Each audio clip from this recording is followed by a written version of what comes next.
Hi, this is Chris Forbes here, and I am with Don from the band Nun Slaughter. And Don, I know that obviously Nun Slaughter has been around for like forever. But like, first question, tell everybody out there about this new record label and new album you have coming out in a few months. Yeah, we just recently signed to a newer label called Black to Black, and their first, I guess, 5 signings are Megadeth, Chromags, Biohazard, Forbidden, and Nun Slaughter. But I don't want to say the title of the album because I'm not sure it's going to be dropped in February. But other than that, yeah, new album should be. We're planning for June. That way it comes out. We have a tour in July in Europe. So Great. we'll have that. Now, you've been around, the band's been around for 39 years now. How the hell do you just have the gumption to keep going? Like, obviously, we're back in the scene like when I was, because I'm 60 years old, you're 56. We were around doing the tape trading days, the fanzine days, the letter writing days. How do you just have the gumption to keep going on like with this?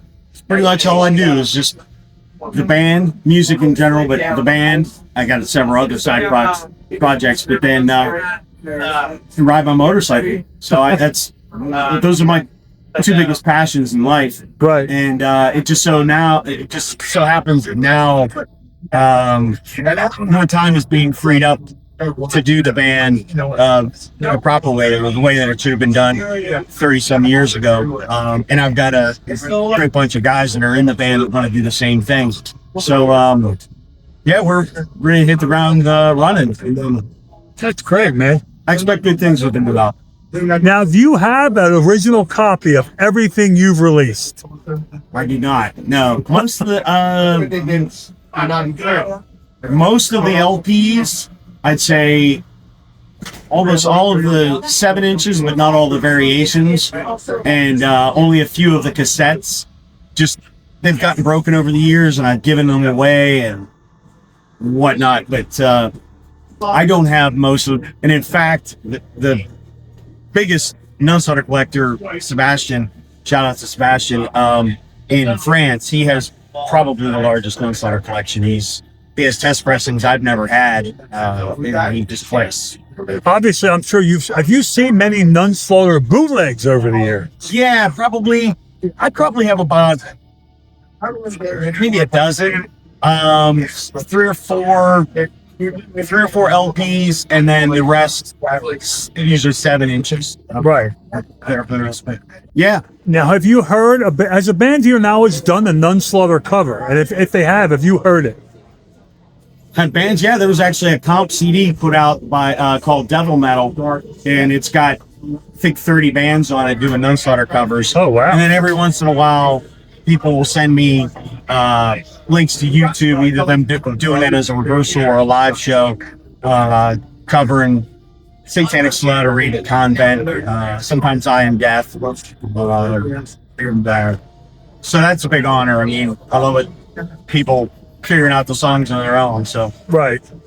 How many members do you think have been in the band over the 39 years? So obviously, it's not the original lineup. Yeah, it's probably in the low 20s, maybe 22, 23 people have come and gone. But yeah, the current lineup now, the guitar player, he's been in the band about 12, 13 years. He was actually in the band. We went on tour with him when Jim Kanye was still alive. And then the next one is Wrath, the drummer. He's been in the band for 6, 7 years. No, I take that back. Close to 8 or 9 years. And then the newest member, Malin, the bass player, he's been in about 3 years. Wow. So you're going to Europe, you said, in July? Is that what you said? Yeah. Have you been over there before? Yeah, probably maybe 7 or 8 times. Do you know how big of a difference is the metal crowd over there as opposed to over here in the U.S., which I think is trendy myself? It does seem to trend off quite a bit here in the United States.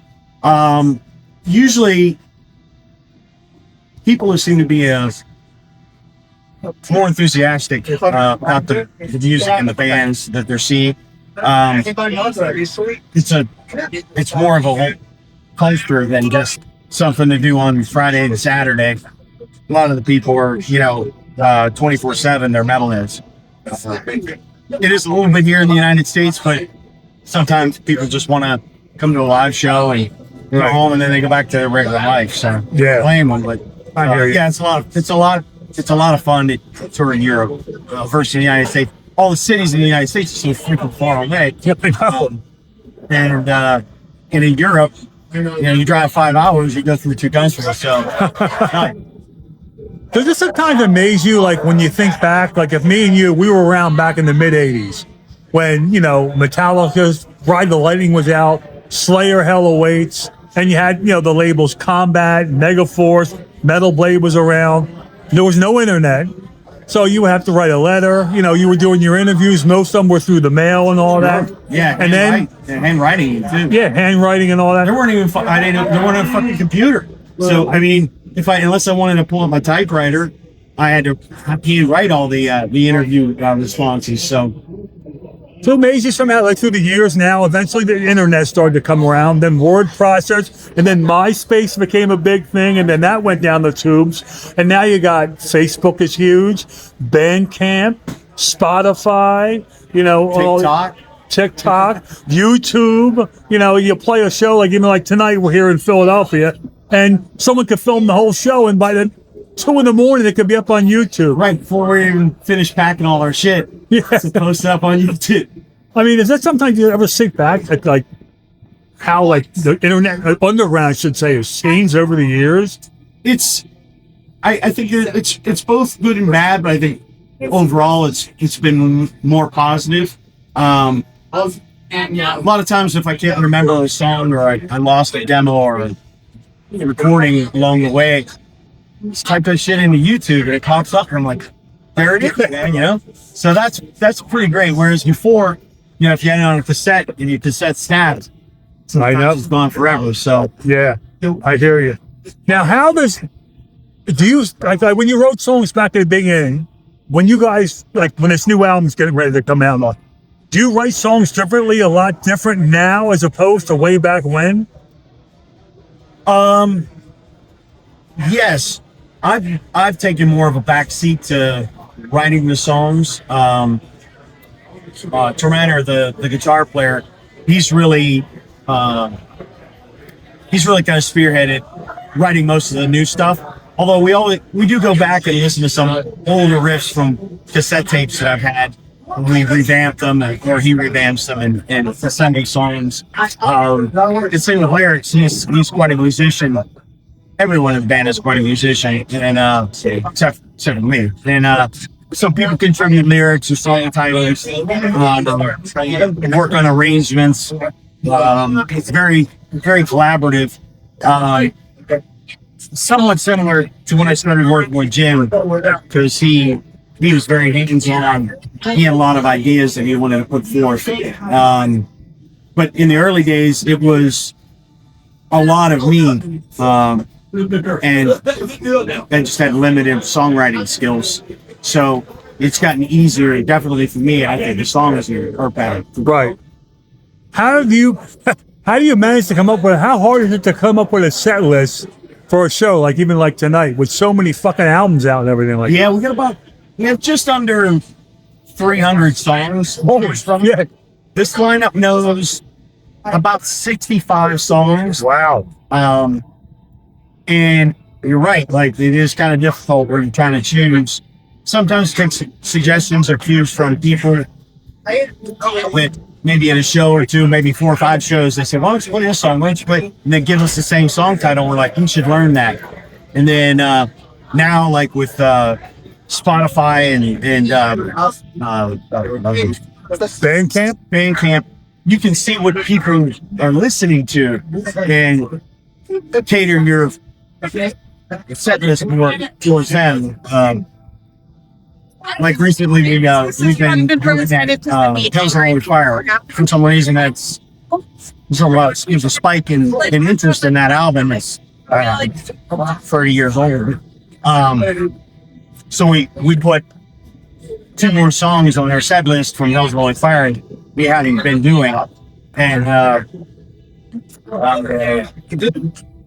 it seems to be working out. But it is difficult to choose the songs, and a lot of times if we are confident of the song and somebody requests one before we're getting ready, you know, I'll say, hey, somebody's been asking about Church Bazaar, and everybody said, oh yeah, why don't we do that? And I'll just cross one off and set list the right name. So, Chell, with the band being around almost 40 years now, have you kind of just now with the band take things one day at a time and just, you know?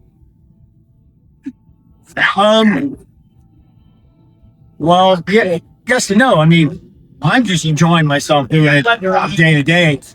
But, you know, with tours, there's a lot of planning that goes into the. Oh, of course. If we were working at this this European tour almost a year ago.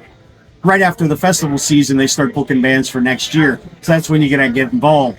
So we started putting it together with Dreamtime Music. You know, about a year ago. We're still waiting on one more date before we make the announcement of routing. But yeah, it took a while to All right, I got 2 more questions and we'll wrap. What you couldn't remember is the biggest show you ever played as far as an audience-wise in the history of the band? I mean, fest-wise, it's probably Brutal Assault. I mean, we didn't have a later time slot, so it wasn't packed, but it seemed like there were maybe 5,000 or 6,000 people there. Wow. So that was kind of, it's about a 18,000 cap usually is what, you know, the bands that are playing later and leaving experience. But we played, it's probably 5,000 or 6,000, which is pretty good. Yeah, that was a lot of fun. All right. Would you like to plug any websites before we go? Obviously, Nunslaughter.com. That way, if anybody wants to get any merch or see it's new coming out for Nunslaughter, that goes to like a Hell's Headbangers. They still take care of all of our merchandise, mailing it out. And then look into Black to Black. They've got a bunch of new stuff coming out, and I know they're working on even more signings for this year.